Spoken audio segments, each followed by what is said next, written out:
మంచికి పోతే అని ఒక పేదరాశి పెద్దమ్మ కథ అయితే చెప్పుకోబోతున్నాము. ఒకప్పుడు నలుగురు దొంగలు ఉండేవారు. ఒకసారి ఈ దొంగలు ఒక ధనవంతుడి ఇంట్లో దొంగతనం చేశారు. డబ్బు నగలు పంచుకున్నారు. వాటితో పాటు ఒక రత్నం కూడా ఉంది. ఆ రత్నం ఎలా పంచుకోవాలా బోధపడలేదు.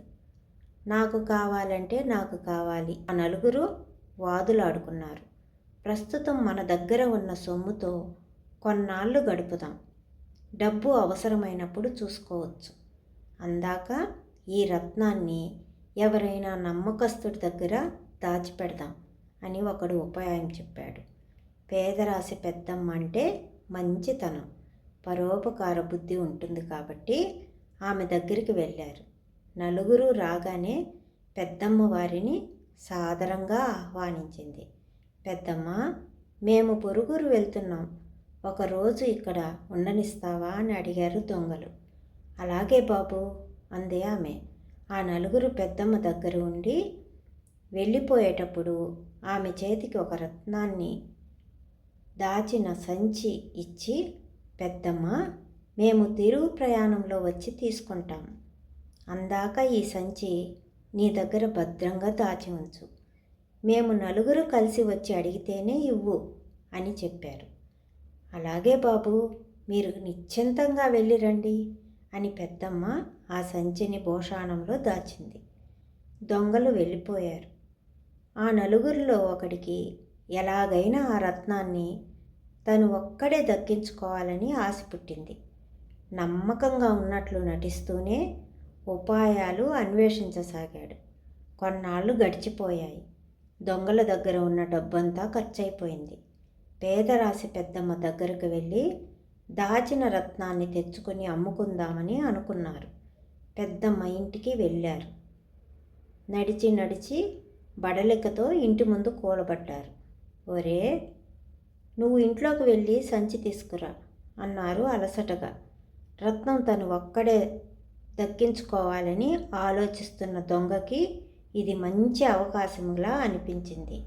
మీరు విశ్రాంతి తీసుకోండి, నేను తీసుకొస్తానని లోపలికి వెళ్ళి పేదరాశి పెద్దమ్మ దాచి ఉంచిన సంచి ఇవ్వమని అడిగాడు.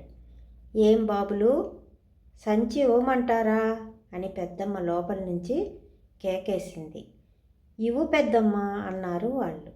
పెద్దమ్మ సరే సరి భోషాణంలో దాచి ఉంచిన సంచి నాలుగో వాడికి ఇచ్చింది. వాడు సంచిని తీసుకొని ఇంకో ద్వారం గుండా ఉడాయించాడు. ఎంతసేపు ఎదురు చూసినా లోపల నుంచి నాలుగో వాడు రాకపోయేసరికి వాకిట్లో కూర్చున్న ముగ్గురు ఇంట్లోకి వచ్చి పెద్దమ్మని అడిగారు. అందులో విలువైన రత్నం ఉంది, నువ్వు పోగొట్టావు కనుక నువ్వే ఇవ్వాలి పెద్దమ్మతో అన్నారు ఆ ముగ్గురు.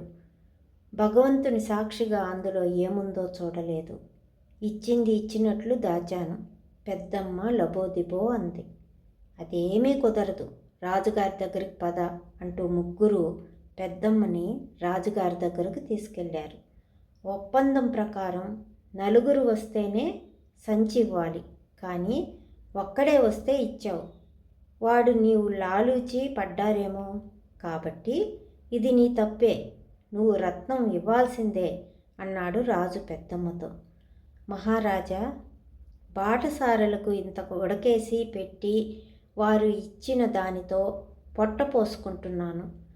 అంత విలువైంది నేనెక్కడి నుంచి తీసుకురాను అంటూ కాళ్ళ వేళ్ళ పడింది పెద్దమ్మ. 4 రోజులు వ్యవధి ఇస్తున్నాను, తెచ్చివ్వకపోతే నీకు జీవితాంతం కారాగారం తప్పదు అని హెచ్చరించాడు రాజు. చేసేది ఏమీ లేక ఏడుస్తూ ఇంటి దారి పట్టింది పెద్దమ్మ. 2 రోజుల తర్వాత ఒక యువకుడు పెద్దమ్మ ఇంట్లో బస చేశాడు.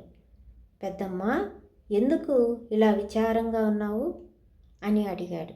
జరిగిందంతా అతనికి చెప్పింది పెద్దమ్మ.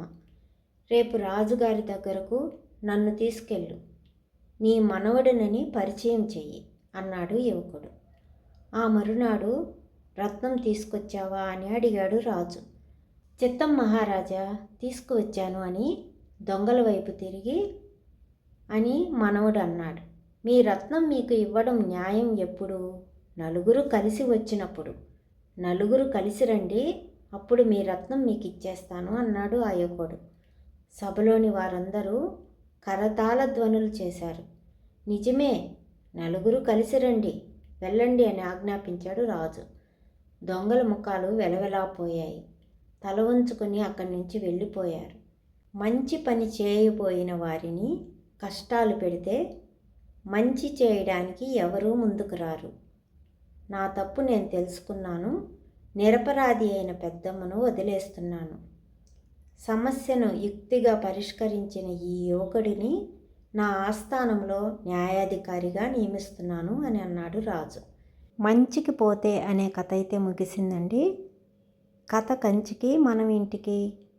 ఈ వీడియో నచ్చితే లైక్, షేర్, సబ్స్క్రైబ్.